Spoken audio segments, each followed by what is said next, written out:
Hello and welcome back to Suspended Fanimation. I'm your host, Dennis Bithoulkas, and it's time for Station 11, episodes 6 and 7.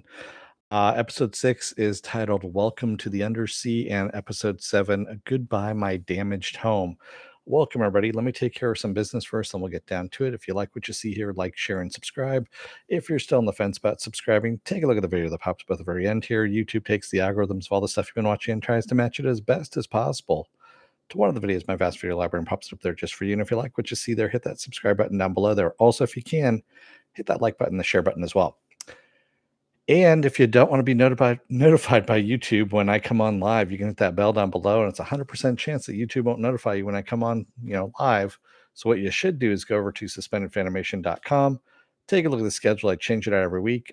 Yes, I did cancel out, spoiler alert, that was supposed to be at 1 o'clock this afternoon. Just too much stuff going on this weekend, but I did stay true to the time for this one at 4 p.m. So there we go. There's also links to my social media on there and links to my pages as well. So with that said, spoiler alert, I am going to spoil the episodes. If you have not seen them, go and watch them. Come on back. This will be a video you can comment down below in the comment section. Giving you enough time to hit pause, all that kind of good stuff.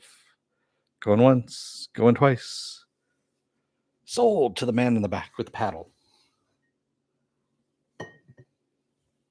And the S&M gear. There we go. Where are we with all of this? So, of course, these two episodes, I have to say, actually kind of turned the tide for me on this series. I'm actually kind of enjoying this series now. Even though, yes, it is still bouncing back and forth through time, but I think I have a theory on that, and we'll get to it in a minute. So episode 6, Welcome to the Undersea, deals with the aftermath of Kirsten going after the prophet, Tyler, if you will, after Gil has been blown up by his grandchildren, after having the landmines strapped to their vests, and they go in to hug grandpa and blow him up. Yeah. So she goes off after Gil, or after, excuse me, the prophet. We also find out that Alex, who was supposedly going to run off to go meet the prophet, didn't make it. She actually fell off her horse and stayed behind with the symphony. And speaking of the symphony ends up getting abducted by the dude who keeps inviting them to the Museum of Civilization, which turns out to be Brian, who we had met over in the Severn City Airport, which is in Michigan. So this is a fictional airport, by the way. So they end up getting abducted, and they're brought over to the Museum of Civilization, which happens to be over at the airport. So yeah, this all ties back again into again. Kirsten, in the meantime, goes and finds Tyler. She's going to finish the job of what she started by stabbing him because he's in a pretty bad way. And he tells her, he goes, that explosion, the two grandkids that happened, that's because I wasn't in charge of the narrative at that point. He goes, so if I die, the story becomes spirals out of control. He goes, someone else to control the story, and that's what happens, which is very kind of cryptic. We don't know exactly what it is, how he's controlling these kids through the story. I mean, we get little snippets of the comic, and we also get little snippets of the story that he is telling the children around the campfire. And he even shows them the satellite that supposedly Dr. 11 is on, that flies overhead. And there's all kinds of weird shit going on. That's all I can say at this point. So he makes a deal with her. He says, I'll take you over to the Museum of Civilization, but you need to get me in. There's something of mine that's in there in the tower. They have something of mine in the tower. My guess is it's he was downloading all that content as a child onto his Game Boy or whatever it was. And I'm sure that's what he wants. He wants whatever is on there. Either that or his copy of Station 11 is probably still someplace inside the Museum of Civilization as well. And we also find out that Lori Petty's character, excuse me, I can never remember what her name is. The conductor is what she's called, or S is is what they also call her. She has some kind of malady. We don't know exactly what it is, but when she gets to the airport, she falls, and I guess she's dying. And I think it might be tied to her glasses as well. She has a special prescription which had been left behind, along with, of course, the invitation to the Museum of Civilization. So that is where Kirsten's going with the Undersea. She gets invited into the Undersea, and as they're traveling, the red bandanas pop out, and we find out what the red bandanas, what why they get their name. So Gil tells us that the red bandanas, that is the coughing, when they're coughing up blood into their towels. Their towels turn red with blood, so that's where they got their names, the red bandanas. So these guys pop out of the forest, and Kirsten is just killing a whole bunch of them. And she ends up getting hit with some darts in her hand. And that's where we leave off on episode 6. Episode 7, Goodbye, My Damaged Home, we find out that she's been poisoned, and that young her is going through, guiding her through the memories, and also showing her this is where the antidote is. She has the antidote on her and goes running off. So current age Kristen goes, or I should say, older Kristen follows younger Kristen through this door, and we find out what happened in Frank's apartment.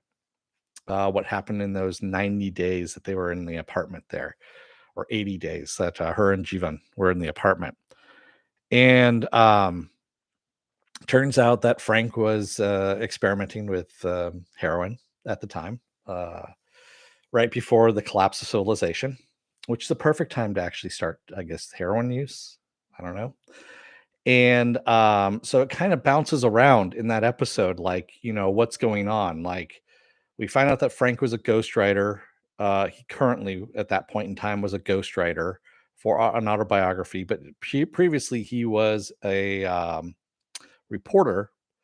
And how he got his hip injured was he was blown up in the Middle East. So yeah, and he was recovering from that. In the meantime, we also see Javon is starting to fucking lose his shit and is talking to his dead sister Sia. And by the time they hit around day 60 in there, he is just talking to her.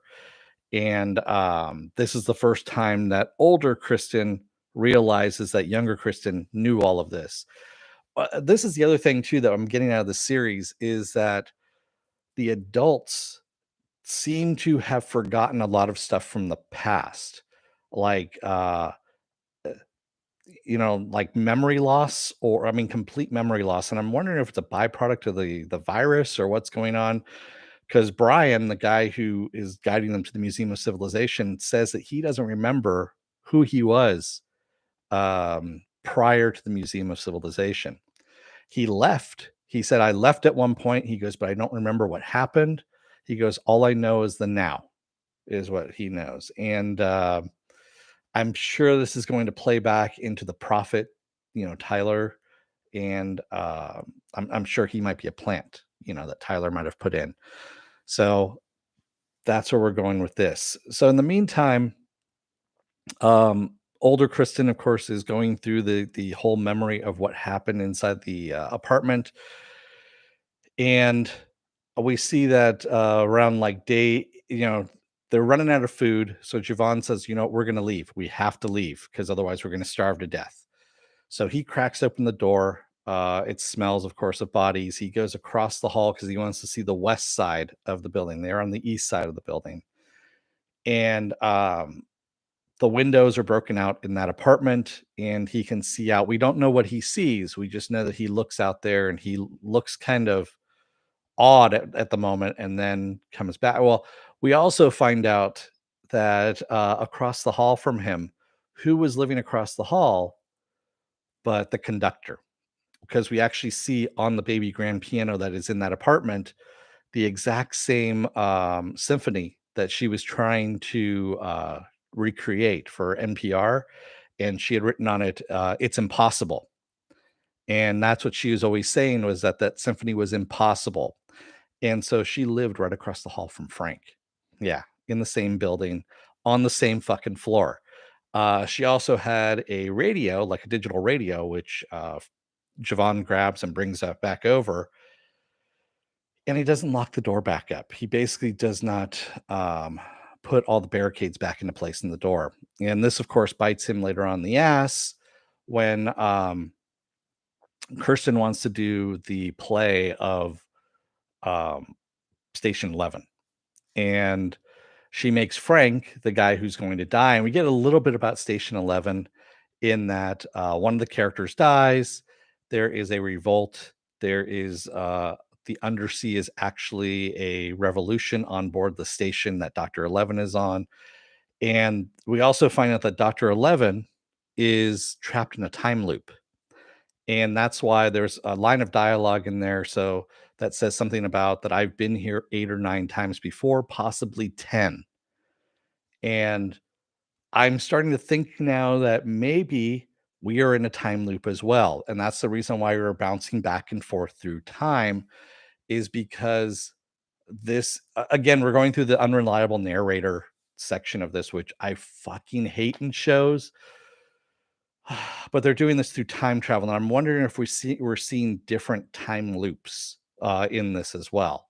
So that's my theory that I'm going with at the moment, is that that's the reason why people can't remember things from the past, is because they're going through different time loops, and some of their memories are being either erased, or they are misremembering things because they're remembering things from another time loop, or things are not happening to them in that time loop. And so, yeah, this can get really fucking confusing really, really fast.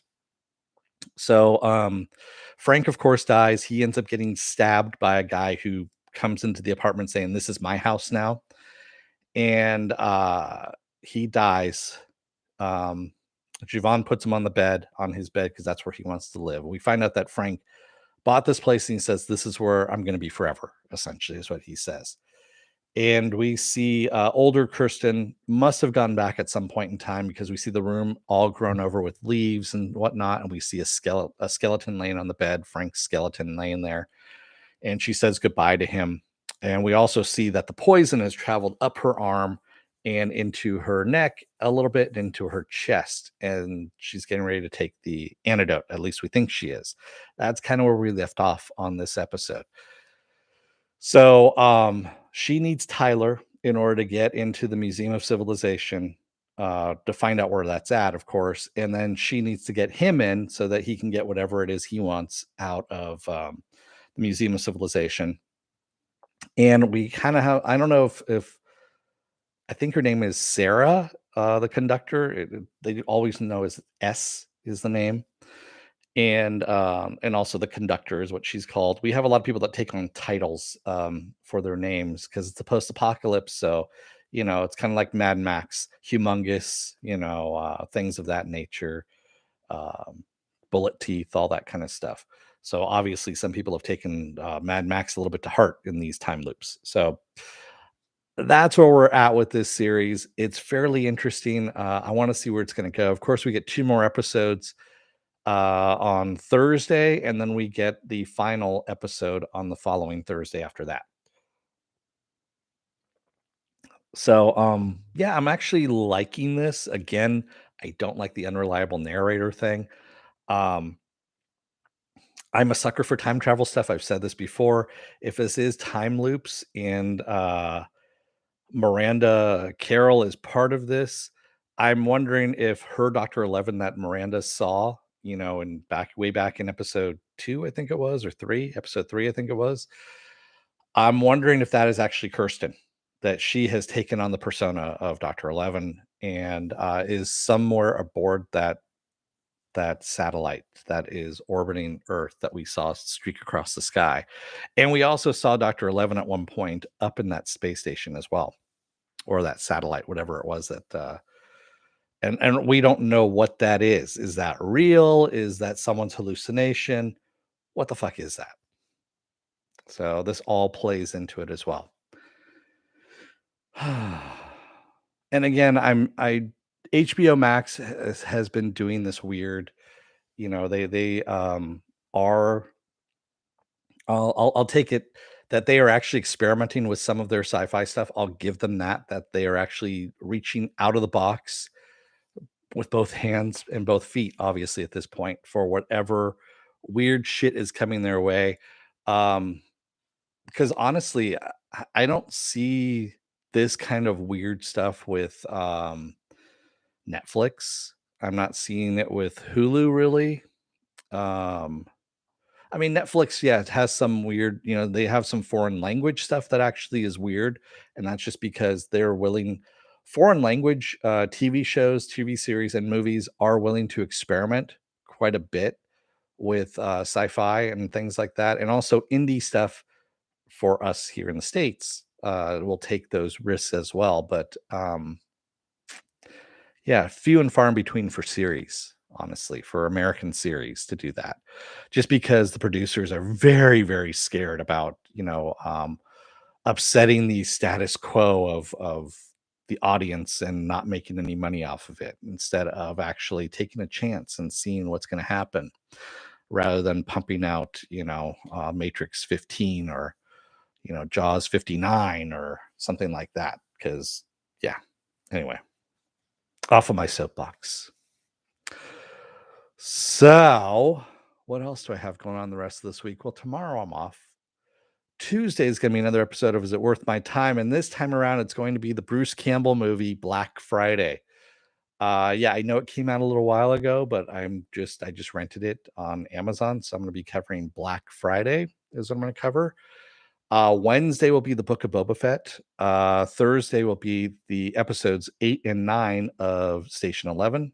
Friday will be episode 5 of The Expanse. Episode 5. That's right. We only got 2 more episodes left of The Expanse. So 5 and 6. And that's it for this part of the series of The Expanse.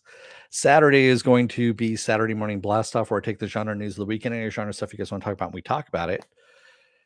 And then Sunday, I may or may not do spoiler alert at this point. I'm still kind of on the fence about that.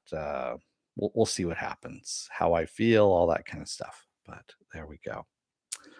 So, with that said, I'm going to let you guys go for the rest of the day and the rest of the weekend. Thank you to everybody who joined me that are lurking around there. I know no one's in the chat, but I know you guys are out there. I see head counts on my screen. It's only 2 people, but still, that's enough. At one point we had 4, but people are popping in and out. We'll see it, and then 0. They disappeared because I said something. Thanks, everybody. I will see you again on Tuesday. Until then. Oh, wait a second. Before I do that, actually, let me plug all that stuff too. If you like what you see here, like, share, and subscribe. If you're still on the fence about subscribing, take a look at the video that pops up at the very end here. YouTube takes the algorithms of all the stuff you've been watching and tries to match it as best as possible. But one of the videos in my vast video library. And if you like what you see, hit that subscribe button down below there. And if you can't hit that like button, the share button as well. You can hit that bell down below, but YouTube probably won't notify you when I come on live. So the best thing to do is go over to suspendedfanimation.com. Take a look at the schedule I have up there. I change it out every week. Also, I have all the links to my social media and all the links to my pages on there as well. All right. With that, I'm going to let you go. Thank you, everybody. I will see you again on Tuesday. Until then, don't let the door hit your ass on the way out. Otherwise, you may end up getting attacked by some crazies out in the woods 20 years in the future, I think is what that is. Yeah, somewhere around there. And you really just don't want that. They're crazed. Thanks, everybody. I will see you again on Tuesday. Have a good rest of your weekend. Stay safe, be well, take care, wear those masks, get those vaccine shots, get those booster shots as well, and those flu shots. And I'll see you again on Tuesday. Have a good one. Stay safe out there and have a good one. Thanks, everyone. Good night.